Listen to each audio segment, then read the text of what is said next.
Salut à tous, salut à toutes, bienvenue sur le nouveau podcast Penser pour croire. On est heureux de vous retrouver, ça fait longtemps. Donc le podcast Penser pour croire, c'est un podcast qui explore nos croyances dans le but de mieux vivre. Et aujourd'hui je suis avec, bien sûr, mon ami Jean. Salut mec, ça fait plaisir. Qu'est-ce que t'en dis? Ouais, ça va.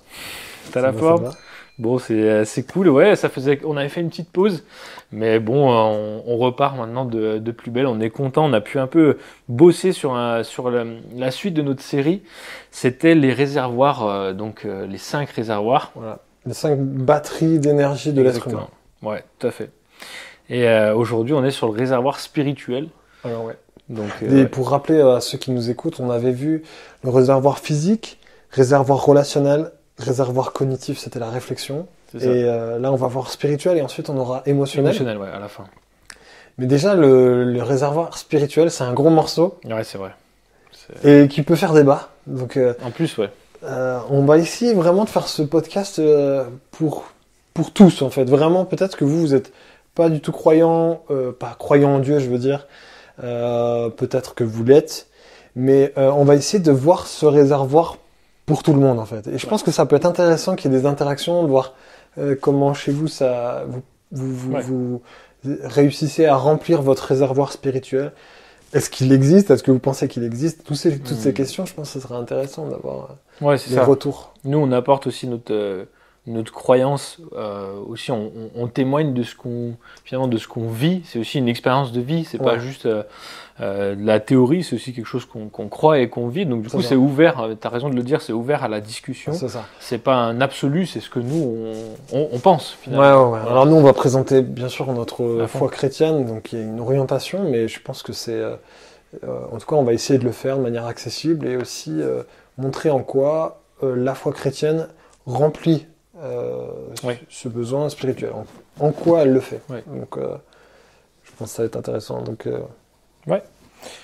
donc du coup, ce réservoir spirituel, enfin, le spirituel, comment toi tu le définirais? Comment tu as réfléchi un petit peu à la question? Qu'est-ce que tu en penses? Alors, en fait, j'ai bien galéré quand même à le définir. Donc moi, je suis pasteur. C'est le truc que j'aime aussi beaucoup faire, c'est réfléchir à la spiritualité. Et en fait, moi, déjà, le premier truc que je me suis rendu compte, c'est que c'est pris par l'OMS, donc l'Organisation mondiale de la santé, comme un vrai sujet de santé. Et j'ai retrouvé cette citation d'une charte, on mettra les liens, mais la charte de Bangkok, donc en 2005. Donc l'OMS stipule que le concept positif et complet de la santé constitue l'un des droits fondamentaux de l'être humain sans discrimination. Il est un déterminant de la qualité de vie et recouvre également du bien-être mental et spirituel. Tu vois, je trouvais hyper intéressant que les médecins reconnaissent de plus en plus qu'il y a un besoin spirituel chez l'être humain. Après, voilà, le définir, donc déjà, une première chose, c'est qu'on sait que besoin spirituel, ça vient de l'esprit. Maintenant, quand on a dit ça, on dit pas grand-chose en fait. Mais en gros, on dit que les besoins spirituels ne sont pas les besoins matériels, physiques, c'est plutôt l'être intérieur. Ouais. Maintenant, il y a plein de définitions de ce qui est le besoin spirituel, mais moi j'ai beaucoup aimé les propos d'un psychiatre qui s'appelle Jacques Besson, donc c'est un Suisse. Et lui, il résume le besoin spirituel, et je trouve que c'est assez large comme ça. Il dit que le besoin spirituel, c'est le besoin de sens, donc le sens de la vie, et le besoin de cohérence. Ça allie ces deux choses, le sens et la cohérence. Ouais. Ça va ensemble même, presque. Ouais, c'est ça. Je trouve que c'est intéressant, c'est un peu complémentaire les deux. Donc, c'est pas seulement le besoin de réflexion dans le sens même un peu philosophique. Il y a plus cette idée... Bon, ça peut être philosophique, mais c'est vraiment cette idée d'expérience. Genre, je comprends qui je suis dans le monde qui m'entoure, et j'y mets du sens, c'est-à-dire je comprends que j'ai en tout cas un but dans ma vie, et en même temps, je trouve ma place dans le monde. Tu vois ? Je trouve que c'est intéressant, c'est vraiment... bien lié à l'expérience. Ouais, c'est vrai, ouais. À fond. Ouais, Je sais pas, je trouve que c'est c'est cohérent. intéressant. Ouais, souvent, quand je pense au spirituel, je pense pas forcément à ça. Et en fait, quand tu me le dis maintenant, c'est vrai que le sens, la question existentielle, elle est attachée à cette quête Ouais, spirituelle, en ouais, fait. c'est ça. Parce que c'est vrai que ça fait un peu, dès qu'on parle besoin spirituel, ça fait tout de suite un peu mystique, C'est genre, vrai. Ouais, c'est vrai. tu vois, les mecs qui C'est sont vrai. dans le New Age et Ouais. tout. Et en fait, il y a un peu un tabou chez nous, je pense, chez nous Français, tu vois, on a un Hmm. peu... Ou alors on le réserve qu'à des religieux, mais si on regarde bien, en fait, la quête de sens, elle fait partie de l'être humain et elle est pas scientifique quelque part, tu vois. Elle Ouais, est bien sûr, bien pas... sûr. Ouais. Ça reste quand même quelque chose où on peut pas vraiment se reposer Ouais. sur la science ou ouais, on est dans le domaine un peu Hmm. métaphysique. On n'est plus Ouais. dans le physique, mais plus dans le domaine Ouais. métaphysique. Et là, je trouve que, en tout cas, pour la plupart, les gens s'y retrouvent, quoi. Ouais. La question de sens, ouais, il y a quand même beaucoup de gens qui donneraient une réponse Hmm. voilà, au sens de la vie, ils donneraient une réponse. Ouais. Ouais. Yes. Et du coup, toi, pourquoi tu penses que c'est un sujet justement important?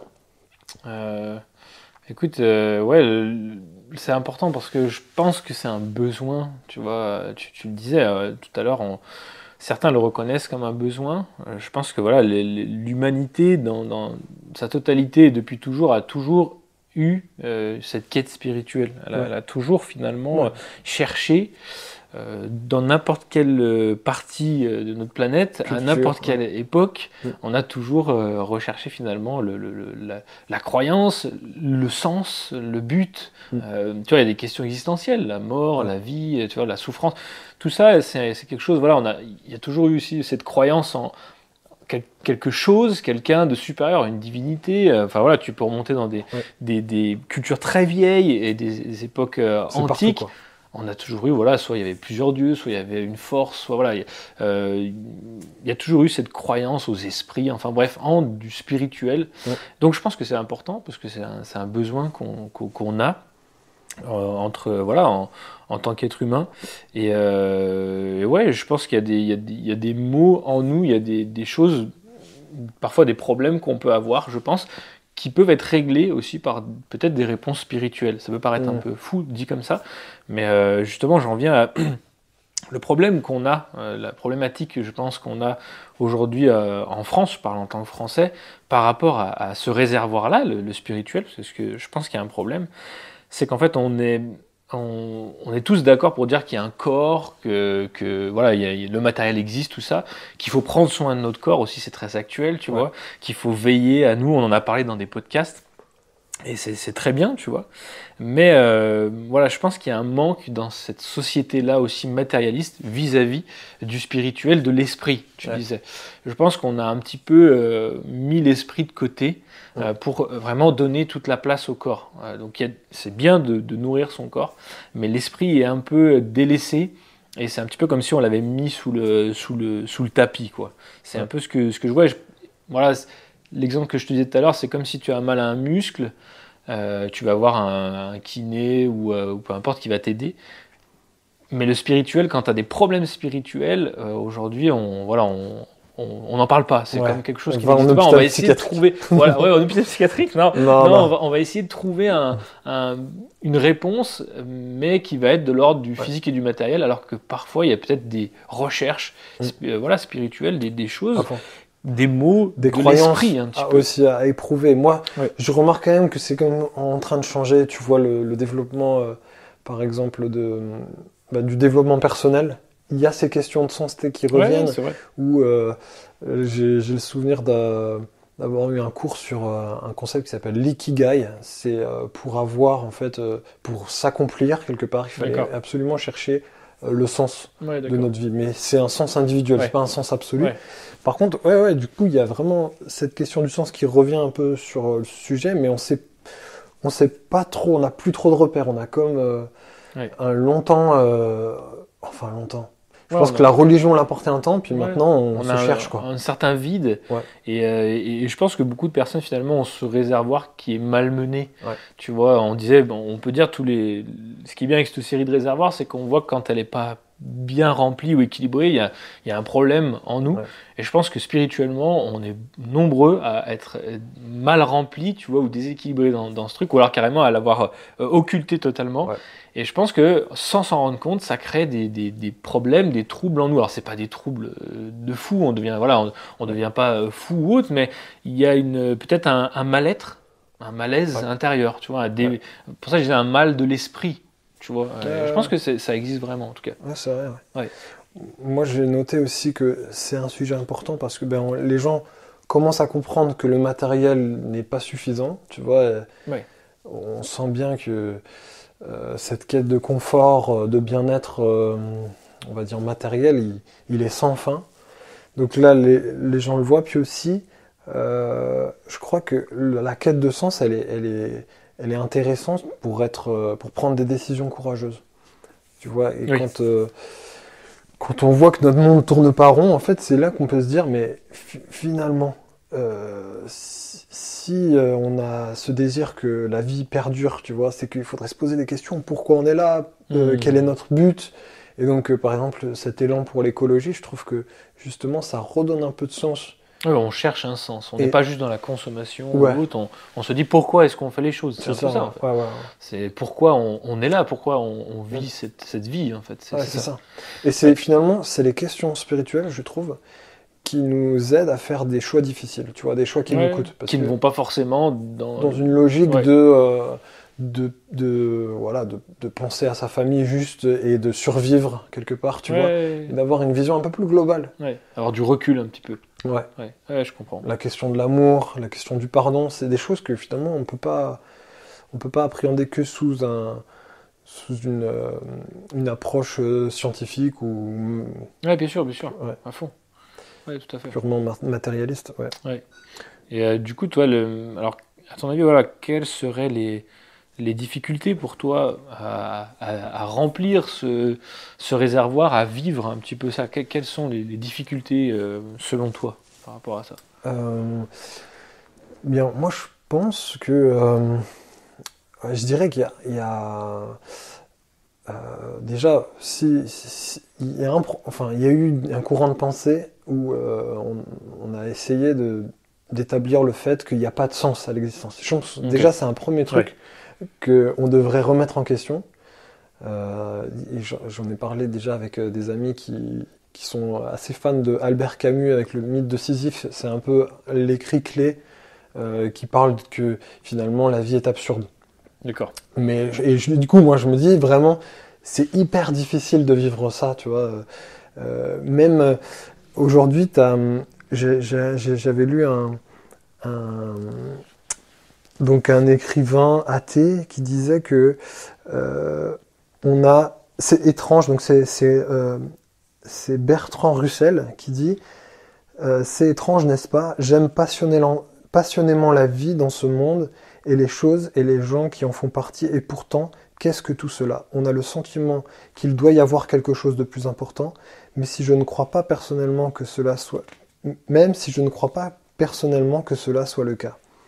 Et en fait, il montre cette, euh, cette, cette tendance de l'homme à toujours chercher le sens, même si on s'auto-convainc que la vie est absurde, qu'il y en a c'est pas, trop ouais. dur, c'est trop dur de vivre de Ouais. manière absurde. C'est trop fataliste finalement. C'est difficile de vivre comme ça. C'est hyper dur, ouais, c'est ça. Ouais, je pense que. Donc il y a comme quelque chose, je pense, à explorer dans ce Ouais. sens.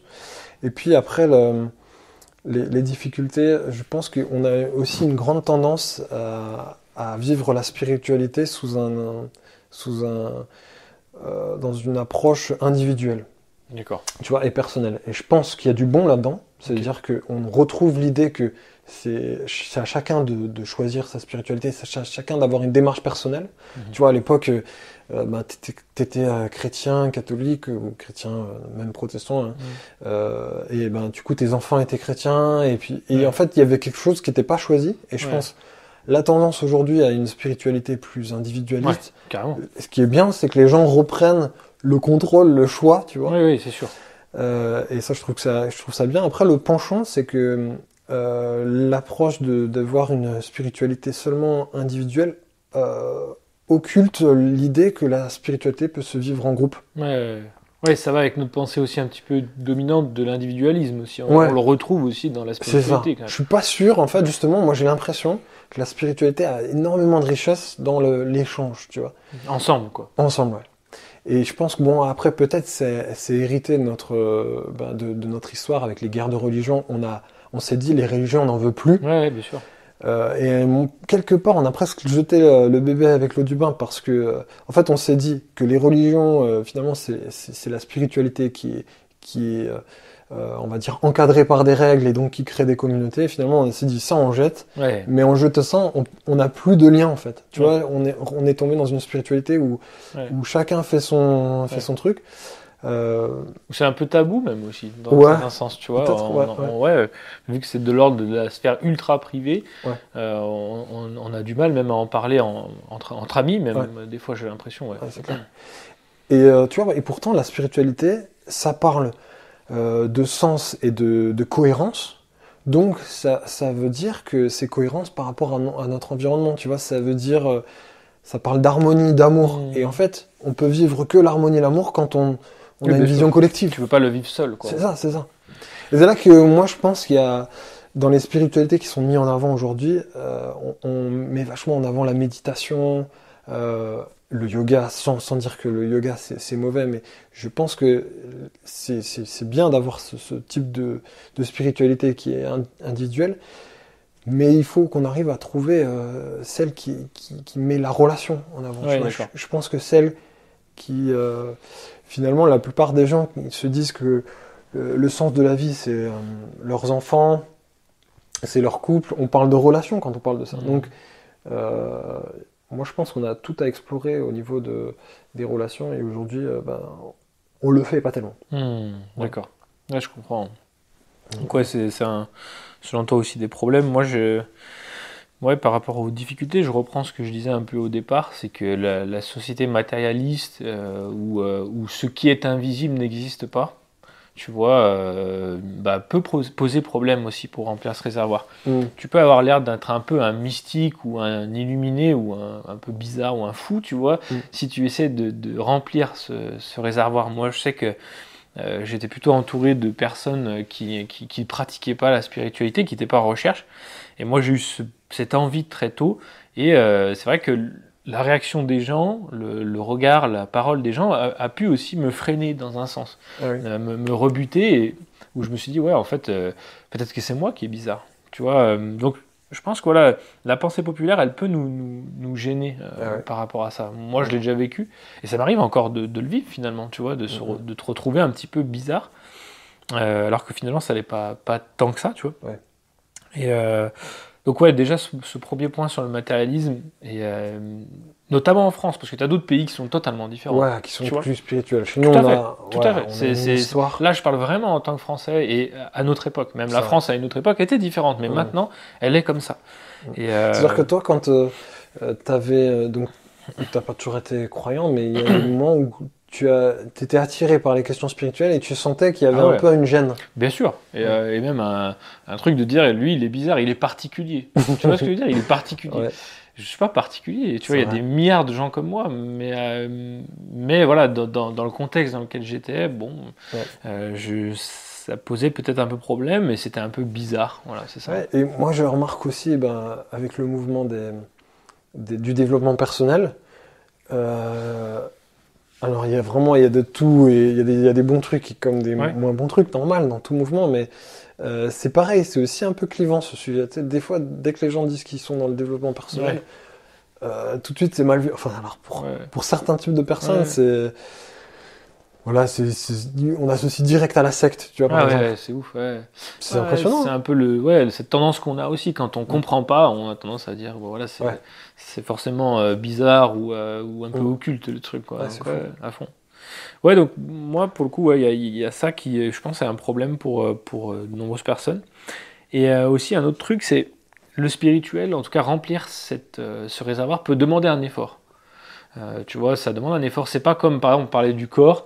Se reposer, tu vois, c'est vrai que bon, pour certains ça demande un effort, mais normalement c'est quelque chose de normal qu'on fait comme manger ou autre. Mais là, ça demande une certaine concentration, un certain effort à un moment donné, qui n'est pas désagréable, mais qui est un effort comme faire du sport. Voilà, c'est aussi un effort. Donc je pense aussi que l'effort parfois peut nous rebuter. On se dit, oh, je fais que, tu vois, faire des trucs. J'aimerais, voilà, un peu me reposer. Donc je pense que ouais, cet effort à fournir, il peut être aussi un problème et il peut rebuter certains qui ont juste la flemme en fait. Tu vois, je pense aussi que la flemme est aussi un problème pour plein de trucs, mais aussi pour la spiritualité. Ouais, c'est vrai.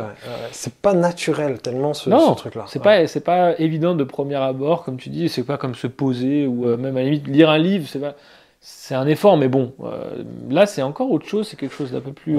Après, moi je dirais aussi qu'il y a le monde de la consommation. Ouais, à fond. Je veux les choses tout de suite et maintenant. C'est aussi. J'ai pas envie d'être patient. J'ai pas envie.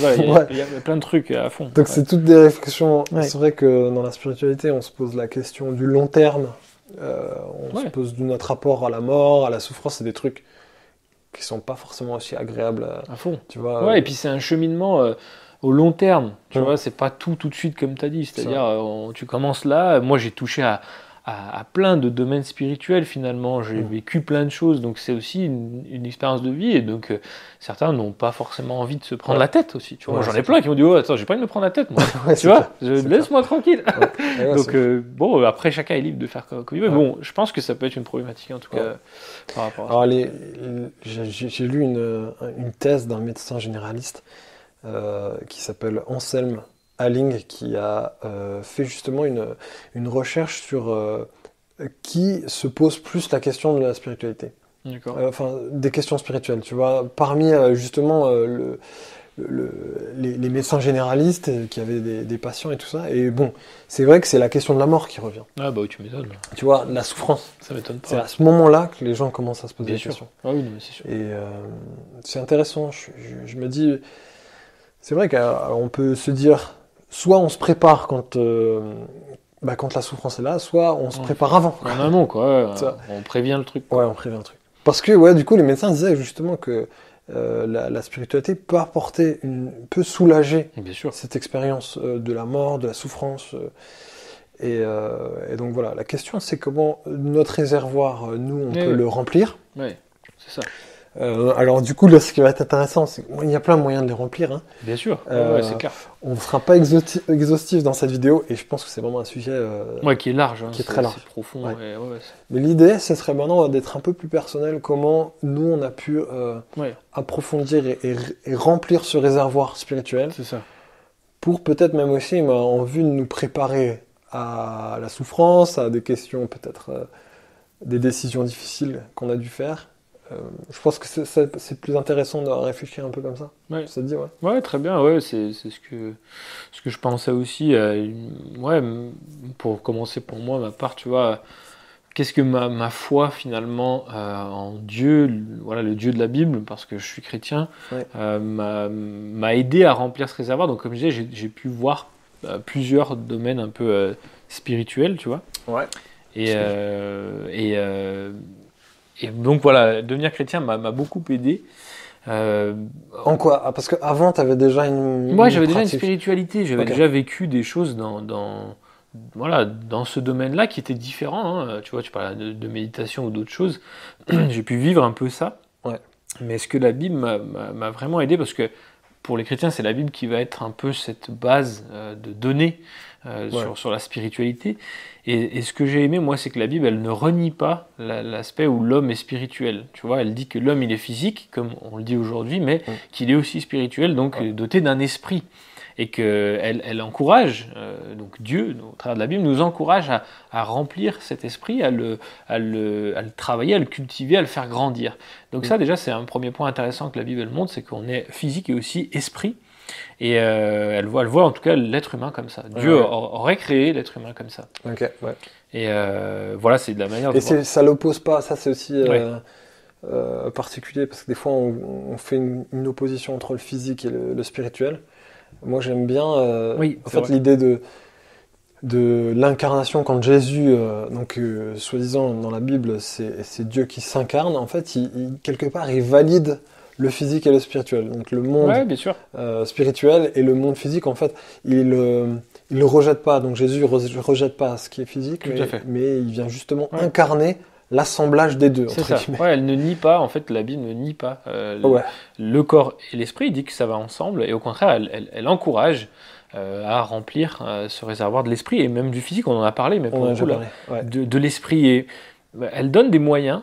Tu vois, c'est pas n'importe comment qu'on peut le faire. Okay. Tu vois, c'est ça qui est intéressant aussi, c'est que c'est très précis finalement sur la manière. J'ai pas le temps de parler de tous les moyens, bien sûr, tu vois, mais voilà, elle donne une manière équilibrée de remplir ça. Et ce qui est intéressant, c'est qu'elle montre que c'est pas l'être humain finalement qui va, à proprement parler, remplir ce réservoir, contrairement aux autres.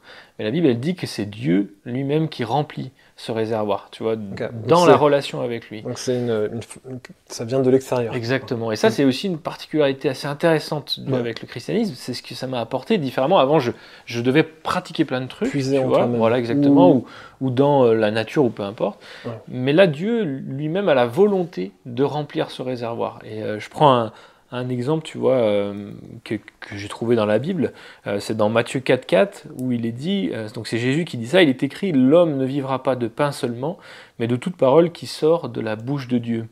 Et donc on voit que on n'est pas juste fait, donc c'est ce que je disais, pour nourrir notre corps, mais aussi pour nourrir notre esprit. À savoir que la parole de Dieu, eh ben, c'est elle qui va nourrir notre esprit par ses enseignements. C'est pas moi avec mes super capacités ou ma super force, je suis pas un être extrêmement méga spirituel, mais Dieu est un être relationnel qui veut combler ce besoin. C'est ce que dit la Bible. En fait. Moi, c'est ça que je trouve vraiment intéressant, c'est qu'en fait, au fond, notre besoin spirituel est souvent lié à des relations. Ouais.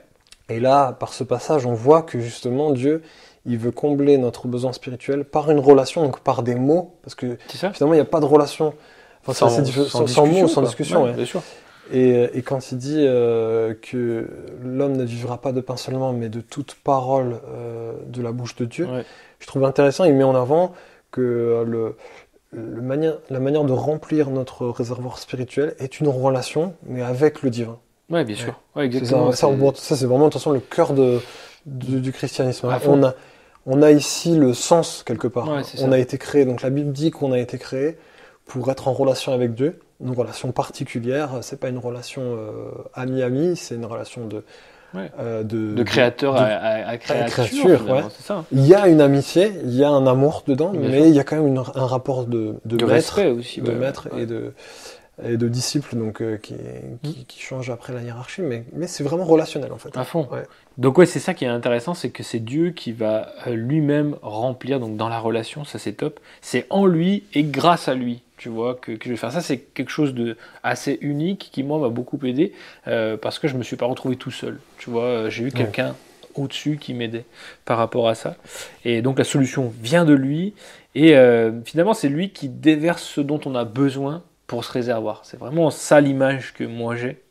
Et donc selon la Bible, plus tu es proche de Dieu, plus ton réservoir va être en bonne santé. Tu vois. Finalement, un truc super intéressant, c'est que tu peux prier, tu peux lire la Bible si tu n'es pas proche, c'est-à-dire si tu n'as pas ce cœur à cœur avec Dieu, tu vois, si c'est juste des trucs mécaniques, il ne se passe rien en fait. Tu peux dire 50 000 mots, tu peux lire 20 fois la Bible, si la foi, la confiance en Dieu et la relation réelle, tu vois, une vraie finalement, un amour sincère, en fait, ça marche pas. Donc, c'est ça qui est intéressant, c'est que ça dépend de ça, et c'est lui qui nous aide à ça. Voilà, moi, ce qui m'a aidé. Ouais, c'est clair. Et là, justement, c'est ce qui fait que c'est pas on parle pas de réservoir de réflexion cognitive, parce que c'est le cœur. Alors, on parle de cœur, c'est plus l'idée de volonté, de recherche, de quelque part de désir d'aimer, qui fait le besoin spirituel. Et moi j'ai un peu le même. Alors, j'ai pas le même parcours que toi, mais ce qui m'a aidé à remplir ce réservoir spirituel, c'est vraiment de comprendre que Dieu m'aime en fait. D'accord. Et je crois que c'est assez dur à expliquer parce que ça c'est une expérience finalement. C'est une expérience. Ouais, c'est excellent. Tu vois, c'est comme dire à quelqu'un, je suis sûr que un mec qui s'appelle Gérard t'aime. Bah, ça Ouais, tant que tu connais pas ce Gérard, ça va pas impacter ta vie, Il se quoi. passe rien, ouais, c'est ça. Présente-moi Gérard. Voilà. C'est ça. Il vaut mieux le rencontrer. C'est vrai que moi, j'ai fait l'expérience d'une ressource spirituelle que j'ai jamais vue ailleurs, en fait. D'accord. C'est vraiment, je pense, si je l'avais vu chez mes parents, j'avais vu que mes parents, ils avaient quelque chose de spécial. Après, de là à expliquer ce que c'était, je savais pas. Mais c'est quand moi, j'ai commencé à chercher Dieu et je me suis dit, si vraiment Dieu t'existe, je veux vraiment te connaître et je veux vraiment qu'on soit Proche, quoi. proche, ouais, c'est ça. Et c'est cette démarche que j'ai faite là, elle m'a énormément apporté. D'accord. Découvrir que voilà, la personne de Jésus, c'est le Dieu incarné qui a tout donné pour nous réconcilier avec lui. Qui est proche de nous en humanité. Ouais, c'est ça. Voir combien Dieu il est passionné par sa création, quand tu lis l'écriture et tout ça, ça m'a bouleversé. Ouais, puis ce qui est intéressant, c'est que aussi, tu parlais que c'est une relation de cœur, mais c'est aussi une relation de sens. Et donc une relation d'intelligence aussi. Ouais. Le cognitif est pris dedans. Et c'est vachement complet, en fait. C'est pas juste mystique, je tiens à le dire aussi, tu vois. Ah ouais. C'est pas juste une illumination. Bien sûr que Dieu agit d'une manière qui est surnaturelle, qu'on ne voit pas, ça c'est clair. Ouais. Spirituelle, mais il y a aussi une part où Dieu nous encourage à réfléchir. Et moi, ça, j'aime beaucoup, ça me parle beaucoup. Où Dieu aime la réflexion, et il est celui qui l'a créé. Donc il nous pousse à aussi chercher avec notre intelligence. Donc ça, c'est aussi quelque chose qui est intéressant avec le christianisme aussi. Ouais, c'est vrai. Ouais. Et c'est vrai que il donne beaucoup de raisons pour lesquelles notre vie a un sens ici. Bien sûr. À fond. La Bible a le mérite de répondre à beaucoup de questions de sens existentielles. Et existentielles. Ouais, c'est clair. Elle a au moins ce mérite-là. On peut être d'accord ou pas d'accord, mais en tout cas, elle ne tourne pas le dos à ces questions. Ouais. Notamment, je pense à la responsabilité. C'est-à-dire qu'elle nous...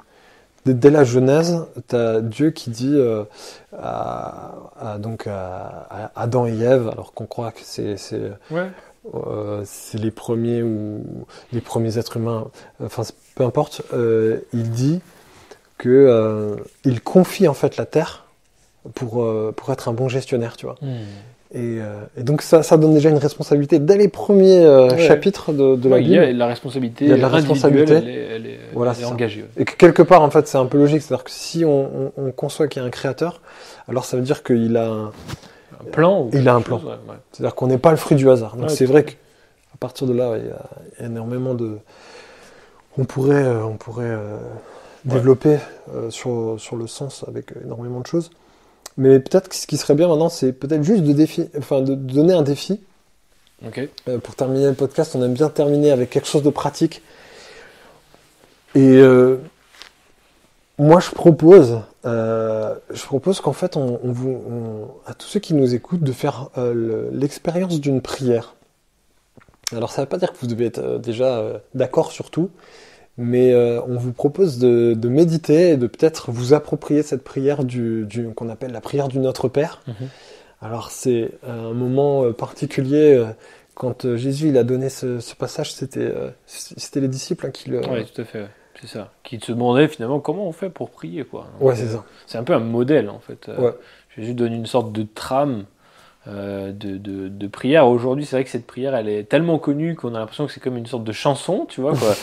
Tout le monde la connaît par cœur, mais je pense que ce qui serait intéressant avec ce défi, c'est parce que je me mets dedans aussi, on arrive à la découvrir, à la penser et à voir pourquoi Jésus il a mis ça dans l'ordre, dans cet ordre-là. Qu'est-ce que ça veut dire ? Voilà, on peut, si vous sentez pas de prier, vous pouvez aussi la lire en essayant de l'analyser, ça peut être intéressant, je sais pas ce que tu en penses. Ouais. Voilà, de la méditer finalement, c'est aussi ça. Voilà, prier c'est aussi parfois méditer, donc je pense que ça peut être intéressant. À fond. Et il y a un aspect vachement, dans la prière, la méditation, ça peut être aussi contemplatif. Bien sûr. S'arrêter et puis essayer de s'approprier cette chose. D'observer, de contempler, c'est ça. Ouais, à fond, ça. Ok, donc on vous laisse cette prière, on va l'afficher, puis aussi on va la lire, et vous pourrez arrêter sur la vidéo, vous la remettre et réécouter cette prière que Jésus a enseigné à ses disciples. Ouais. Et super, on se dit à bientôt. Ouais, écoute, c'était super, merci à tout le monde et à toi Yes. pour ce moment. Ouais, ça marche. À Cool. la prochaine. À la prochaine. Ciao. Ciao. Notre Père qui est dans les cieux, que tu sois reconnu pour Dieu. Que ton règne vienne, que ta volonté soit faite, et tout cela sur la terre comme au ciel.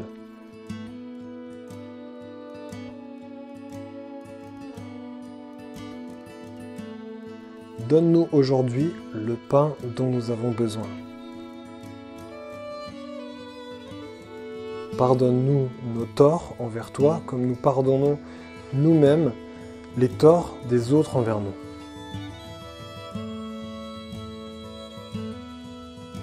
Garde-nous de céder à la tentation et surtout, délivre-nous du diable.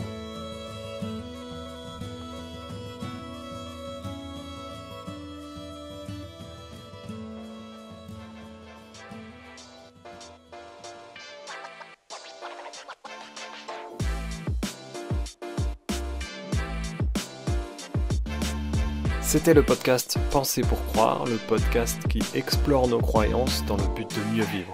Un podcast en partenariat avec l'église Comme à la Maison. Abonnez-vous, likez, commentez. Pour plus d'informations sur le podcast, rendez-vous sur églisecomealamaison.com. À bientôt.